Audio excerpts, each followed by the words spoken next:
Ito na guys, yung binatil ko kaninang itlog, ay nilagay ko na siya sa chicken na minarinate. Tingnan natin kung magaya ko talaga siya. Ayan siya guys.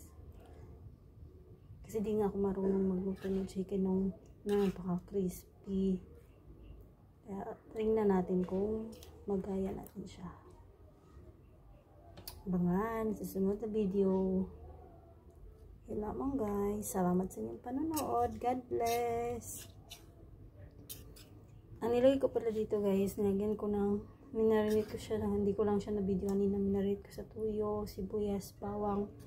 Nilagyan ko kalamansi, tapos yung crispy fry. Tapos yan, ito itlog. Yan lamang po. Salamat sa inyong panonood. God bless. See you on my next video. Thank you.